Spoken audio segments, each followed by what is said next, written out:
로마서 8장 37절로 39절까지의 말씀, 우리 다 같이 한 목소리로 합독하겠습니다.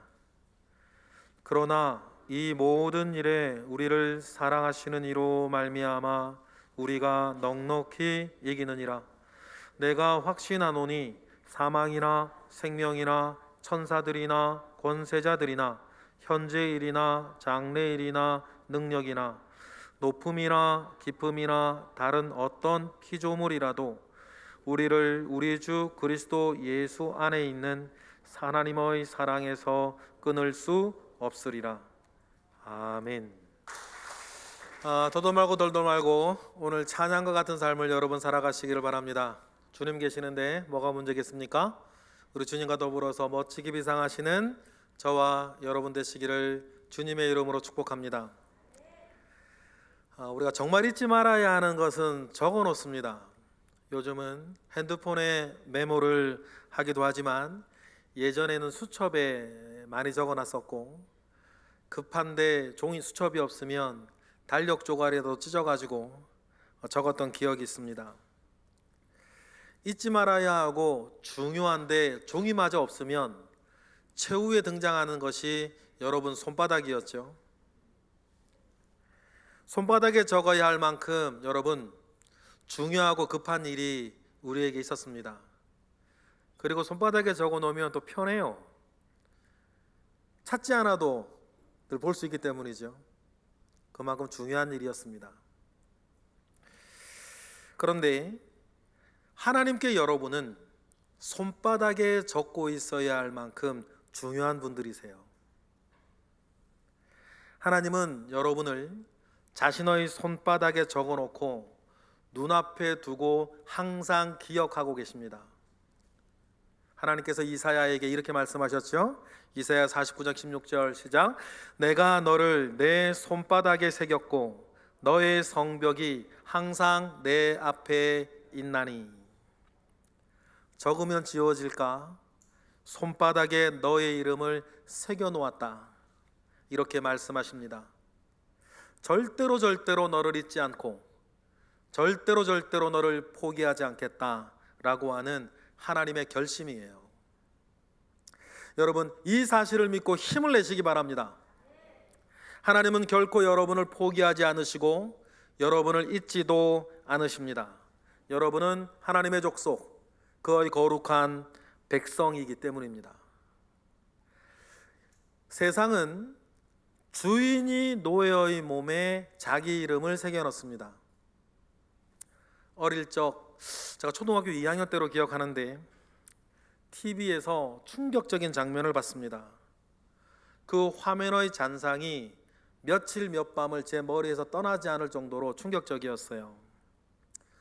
미국의 노예 이민사를 다룬 드라마 뿌리의 한 장면이었습니다. 드라마 주인공이 노예로 잡혀가는 그 장면에서 사람이 사람의 목에 올무를 걸고 개처럼 끌고 가는 장면이 저한테 충격이었어요. 그리고 사로잡힐 때에 울부짖는 그 쿤타킨테의 모습은 이전과는 전혀 다른 세상이 나에게 열리는 공포였어요. 그래서 그 드라마의 제목인 뿌리와 주인공 쿤타킨테라고 하는 그 이름은 어릴 적부터 저에게 잊혀지지 않는 단어가 되었습니다. 그런데 그 드라마가 2016년도에 리메이크 된다는 얘기를 들었고 또 상영을 하고 방송을 하는 것, 제가 소식은 들었는데 보지는 못하다가 올해 그 드라마를 챙겨보았습니다. 역시나 노예를 잡으면 주인이 노예의 몸에 자신의 소유라고 하는 낙인을 찍습니다. 벌겋게 달구어진 낙인을 사람에게 찍어서 이것은 내 것이라고 확실하게 해두죠. 이처럼 주인이 노예의 몸에 자기의 이름을 새기는 것이 잔인한 이 세상의 생리 아닙니까? 그러나 우리 하나님은 우리의 이름을 자기의 몸, 자기의 손바닥에 새겼다고 하셨어요. 이것이 우리를 향한 하나님의 사랑입니다. 나의 손바닥에 너를 새겨 놓았으니 이제 너는 나의 소유로 이 세상을 자신 있게 살아가라 라고 하는 하나님의 마음이 그 속에 있습니다. 이사야 선지자를 통해서 하나님께서 이렇게 말씀하신 이유가 있습니다. 자기의 백성 이스라엘이 지금 낙심하고 있기 때문입니다. 자기가 처한 환난 속에서 하나님은 나를 잊으셨다고, 하나님은 나를 버리셨다고 그들이 모든 것을 포기하고 주저앉으려고 해요. 그런 이스라엘에게 하나님이 말씀하시죠. 이어지는 말씀 보실까요? 14절부터 시작. 오직 시온이 이르기를 여호와께서 나를 버리시며 주께서 나를 잊으셨다 하였거니와 여인이 어찌 그 젖먹는 자식을 잊겠으며 자기 태에서 난 아들을 긍휼히 여기지 않겠느냐. 그들은 혹시 잊을지라도 나는 너를 잊지 아니할 것이니라. 이 말씀을 하시며 너의 이름은 내 손바닥에 새겨져 있다. 그렇게 말씀하신 것입니다. 이 말씀을 오늘 우리에게 주신 것도 우리에게 포기하지 말라는 하나님의 마음을 전해주시기 위해서입니다. 왜냐하면 하나님의 손바닥에는 바로 여러분의 이름도 새겨져 있기 때문이에요. 내가 너를 나의 손바닥에 새겨놓고 결코 잊지 아니할 것이다. 주님 말씀하십니다. 이를 기억하시고 우리를 도우시고 우리를 살리실 것이다.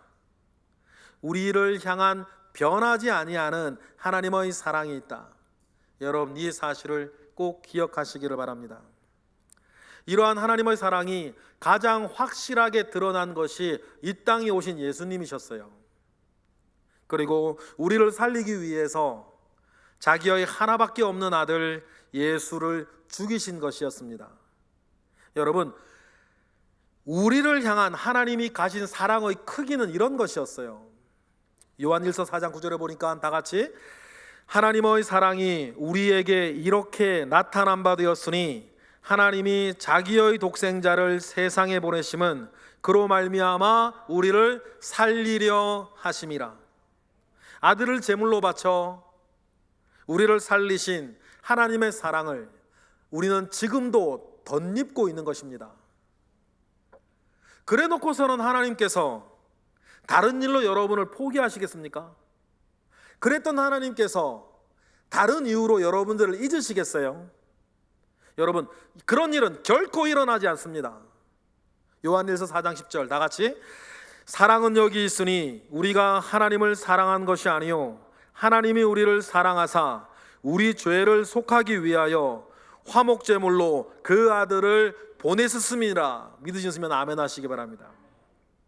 이 사랑 안에서 우리는 희망을 가지고 능력을 공급받습니다. 내가 잘났거나 무엇인가를 잘해서가 아닙니다. 하나님께서 자기 아들의 목숨값으로 우리를 사셨고 자기 아들의 목숨값으로 우리를 되찾으셨으니 우리는 예수 안에서 존중받고 예수 안에서 사랑받는 것입니다. 이 사랑은 그 누구도 그 무엇도 끊을 수 없고 바꿀 수 없는 사랑이에요. 이러한 하나님의 사랑을 누구보다도 깊이 깨달았던 사도 바울이 오늘 본문을 얘기하는 것 아닙니까? 오늘 본문 뭐라 그럽니까? 우리 다시 한번 읽어볼까요? 시작. 그러나 이 모든 일에 우리를 사랑하시는 이로 말미암아 우리가 넉넉히 이기느니라.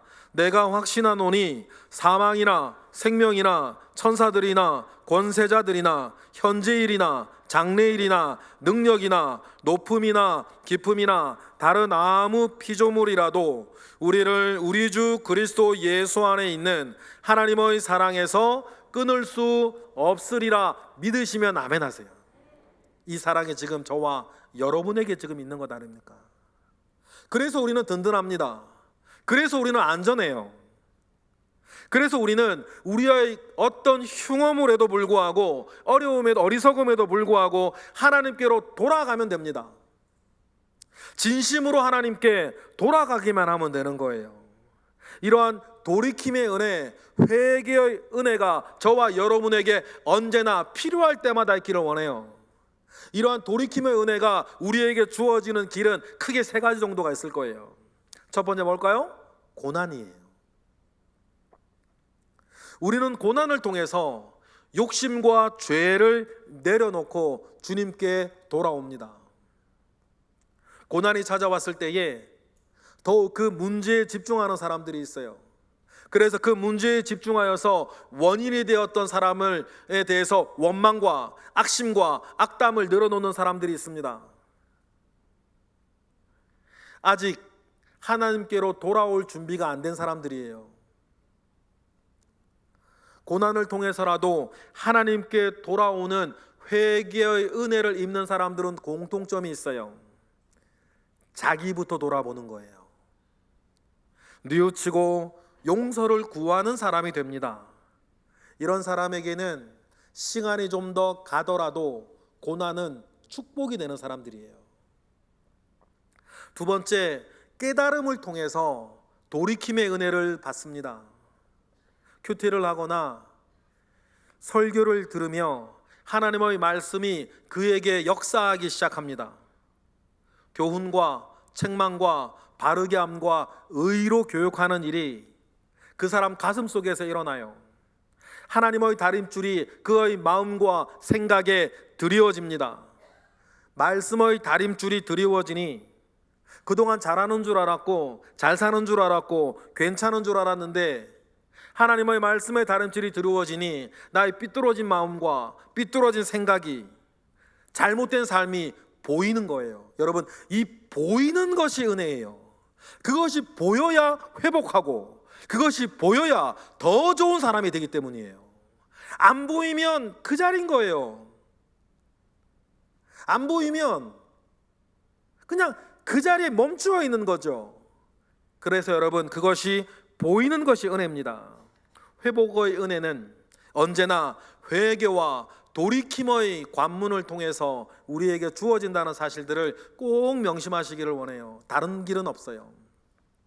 셋째는 선한 공동체를 통해서 우리는 돌이킴의 은혜를 받습니다. 하나님 앞에서 의롭게 살아가고자 하는 다른 사람들이 있습니다.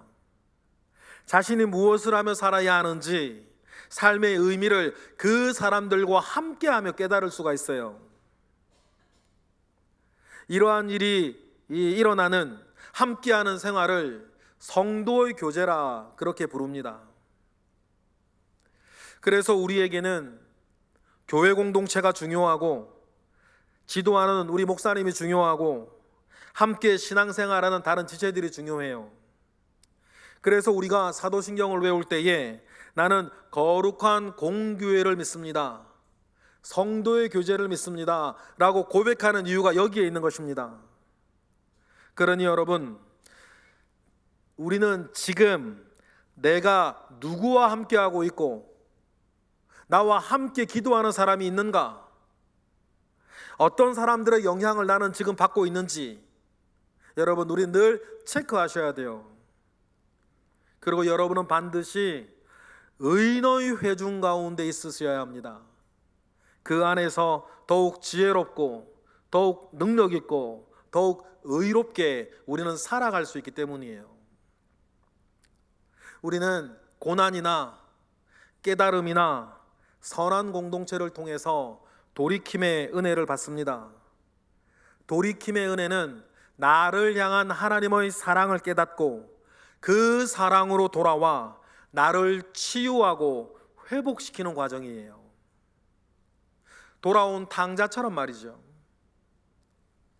본당에서 2층으로 내려가는 길에 돌아온 탕자라는 커다란 그림이 걸려있는 것을 아실 것입니다. 상트페테부르크 박물관에 있는 진품과 같은 사이즈의 그림이에요. 제가 알기로는 진품과 같은 사이즈의 그림은 우리나라에 저거 하나밖에 없는 걸로 알아요.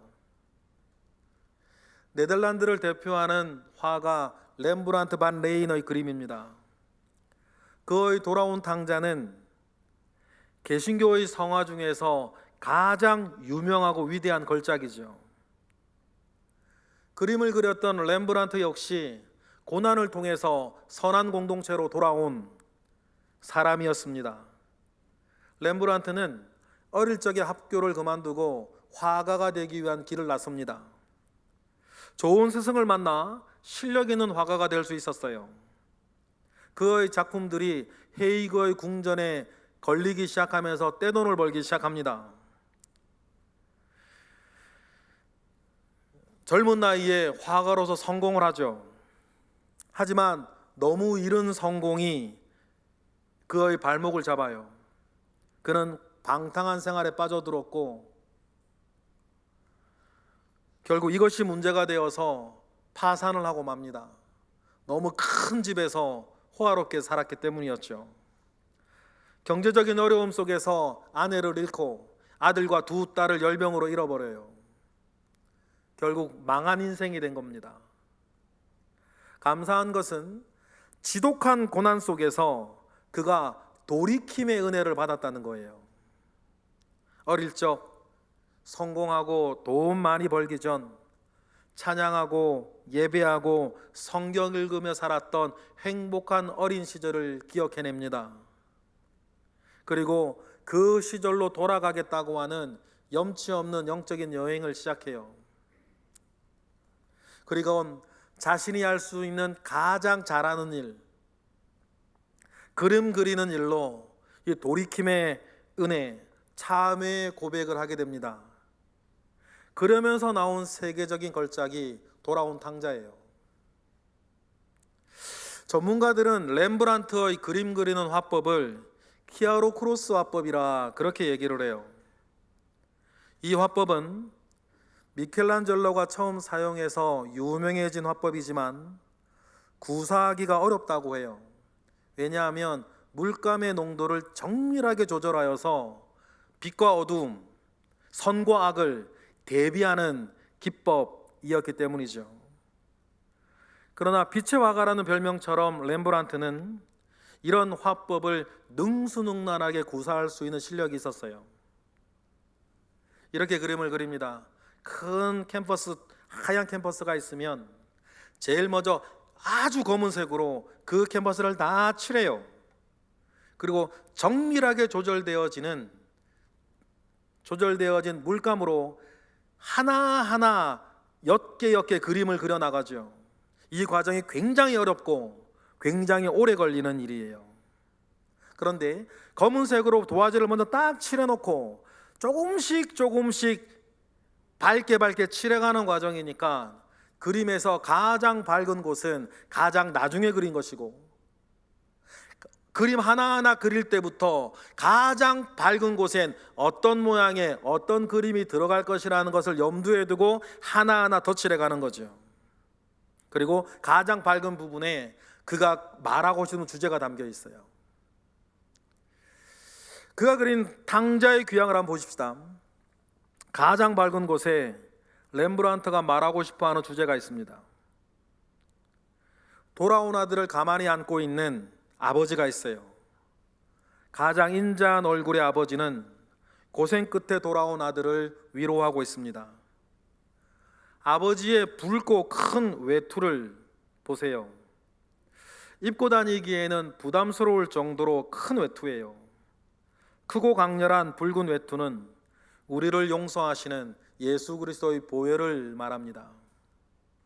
보혈의 은혜 안에 주어지는 용서의 내용을 우리에게 보여주고 있는 것이 아들을 안고 있는 아버지의 손이에요.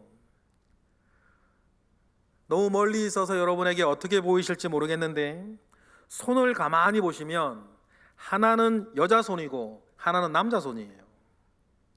이는 사랑과 공의를 나타냅니다. 하나님의 용서는 사랑과 공의가 빚어내는 은혜거든요. 따뜻한 사랑으로 너와 함께하고 앞으로 큰 공의로 너를 든든하게 지켜주겠다는 아버지의 고백이 아들을 맞이하고 붙잡아주고 있습니다. 여러분, 이것이 여러분 한 사람 한 사람을 향한 하나님 우리 아버지의 사랑인 것이에요. 그 외에도 그림의 우리 감상 포인트는 많이 있어요. 벗겨진 신발. 이런 은혜의 자리와는 상관없이 초점 잃은 멍한 눈으로 딴 데를 쳐다보고 있는 사람. 그리고 들어온 것도 아니고 안 들어온 것도 아니고 문지방에 서 있는 큰아들과 그의 엄중한 얼굴. 그리고 그도 은혜를 받은 사람인데 은혜를 받은 그 은혜가 마치 썩고 있는 피처럼 아버지가 입고 있는 외투와는 색깔이 다른 붉은색, 썩어가고 있는 피. 그리고 그의 강인한 겉모양 속에 있는 나약한 마음.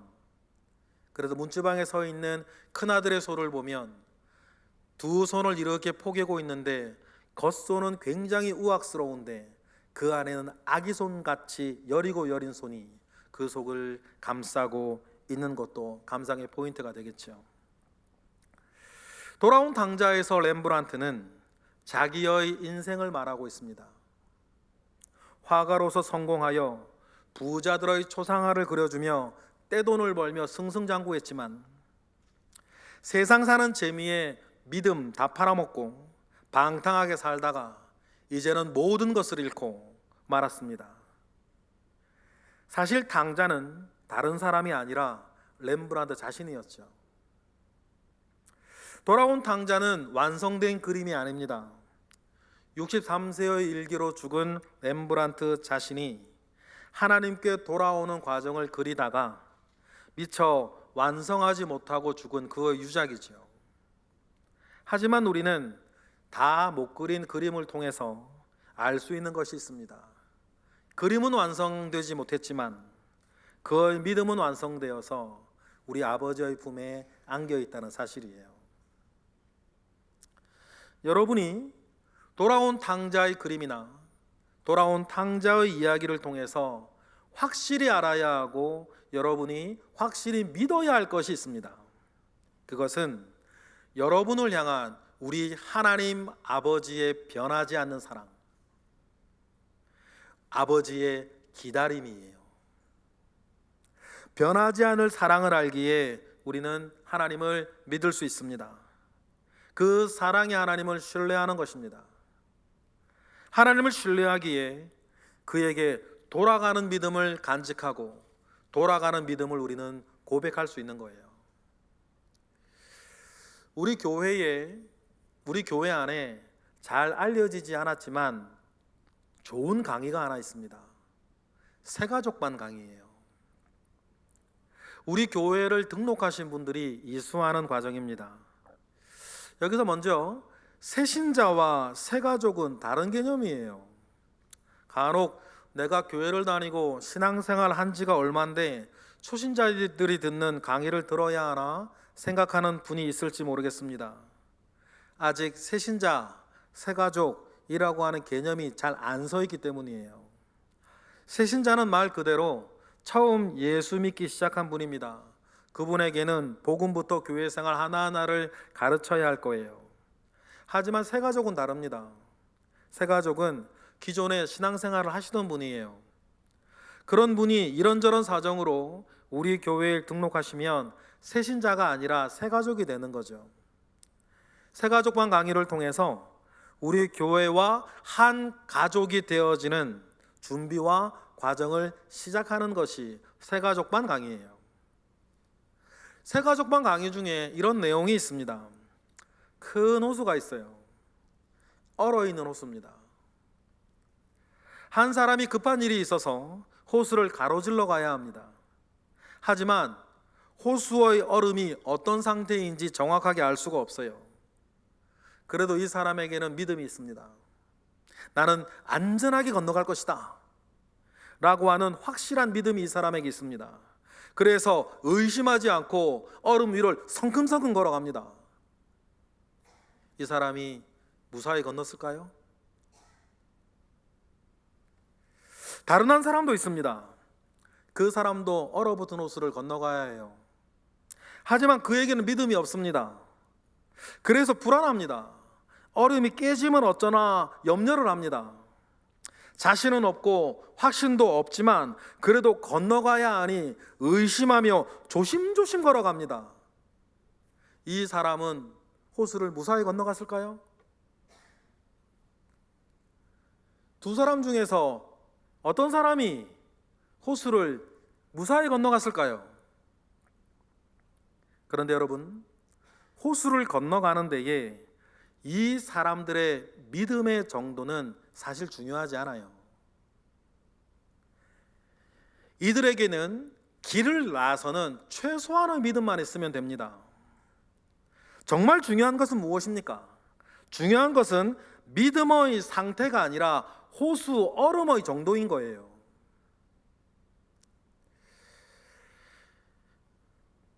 호수의 얼음이 꽁꽁 얼어 있다면 건너갈 거예요. 그런데 호수가 녹아서 중간이 약해져 있으면 빠져 죽겠죠. 이 이야기는 팡세의 하나님 존재 증명에 대해서 나오는 이야기죠. 중요한 것은 믿음의 정도가 아니라 믿음의 대상이다. 얼마나 뜨겁게 믿느냐가 중요한 것이 아니고 무엇을 믿느냐가 중요하다. 여러분이 얼마나 뜨겁게 믿고 큰 믿음을 가지고 있느냐보다 중요한 것은 우리의 믿음이 되는 대상은 어떤 분이신가를 아는 거예요. 우리 하나님 아버지는 어떤 분이십니까? 오늘 본문이 우리에게 가르쳐주는 하나님 아버지는 그 무엇으로도 끊을 수 없고 그 무엇으로도 바꿀 수 없는 그 큰 사랑을 여러분에게 주시고 그 큰 사랑을 우리에게 간직하고 계시는 분이라고 가르쳐요. 그래서 우리는 안전합니다. 그래서 우리는 흔들리질 않아요. 우리의 공로와는 상관이 없습니다. 그래서 모든 것이 은혜라고 우리는 말하는 것입니다. 모든 것은 전적으로 하나님의 은혜 아닙니까? 여러분이 오늘까지 다다른 것, 오늘까지 오기까지 마음으로나 육신으로나 삶으로 수많은 일들이 있었지만 그 모든 일들 속에 우리는 은혜를 말할 수 있어요. 그래서 오늘 우리는 이 자리에 있을 수 있었다. 앞으로도 그 은혜는 계속될 줄 믿습니다. 이제 우리에게 남은 일은 이러한 하나님을 신뢰하고 그 앞을 떠나지 않는 믿음, 돌이키는 은혜를 받는 것입니다. 우리가 얼마 전까지 디모데 후서를 묵상하면서 믿음을 지키지 못한 사람들의 이야기를 읽었어요. 데마 같은 사람이죠. 골로새서나 빌레몬서에 보면 데마는 누가나 아리스토하고와 같이 바울의 가장 친밀한 동역자로 소개되던 사람이에요. 그런데 바울의 마지막 편지인 디모데 후서에서 데마에 대해서 바울은 이렇게 말을 합니다. 디모데 후서 4장 10절 보실까요? 시작. 데마는 이 세상을 사랑하여 나를 버리고 데살로니가로 갔고. 감옥에서 무슨 일이 있었을까? 로마에 있던 바울의 제자 디모데에게 어떤 일이 생겼을까? 어떤 일이었기에 바울의 감옥 생활까지 함께 사역하다가 그를 버리고 데살로니가로 가고 말았을까? 이 세상을 사랑하여 갔다라고 하는 이 말은 무슨 말일까? 정확한 사실을 우리는 알 수는 없어요. 하지만 분명한 것은 이 데마는 좋은 일이나 어려운 일이나 모든 일에 함께하고 있는 하나님을 끝까지 신뢰하지 못했다는 것이에요. 그래서 중도에 탈락하고 말았습니다. 성경에는 좋은 출발을 하였지만 중간에 탈락한 여러 이름들이 있습니다. 사울 왕이 그렇고 가룟 유다가 그렇습니다. 이들의 공통점은 하나님을 온전히 신뢰하지 못했고 잘못된 선택을 할 뒤에도 돌아오지 못했다는 것입니다. 만약에 이들도 당자처럼 우리 주님의 사랑을 믿고 돌아와 다시 시작했다면 그들은 우리에게 다른 이름으로 기억되었을 것입니다. 하지만 아쉽게도 그러지를 못했어요. 반면에 나락에 빠졌지만 주님의 사랑을 기억하고 돌아온 베드로와 같은 사람도 있습니다. 주님을 3번이나 부인하고 믿음에서 완전히 떨어져 나갈 뻔했지만 주님의 사랑을 믿고 돌아와 위대한 사도가 되었죠. 믿음을 고백한 후에 어려운 일이 누구보다 많았지만 흔들리지 않고 한 길을 걸어갔던 사람도 있습니다. 사도 바울 같은 사람이에요. 그가 흔들리지 않았던 이유도 돌아온 베드로의 이유와 같았어요. 자신을 향한 주님의 사랑을 확신했기 때문입니다. 그래서 고난의 한복판에서도 그것이 자기의 자기의 목숨, 자기가 죽는 일이라 할지라도 그는 다음과 같이 말할 수 있었죠. 디모데후서 1장 12절 보실까요? 시작. 이로 말미암아 내가 또 이 고난을 받되 부끄러워하지 아니함은 내가 믿는 자를 내가 알고 또한 내가 의탁한 것을 그날까지 그가 능히 지키실 줄을 확신함이라. 할렐루야. 바울은 확신했습니다.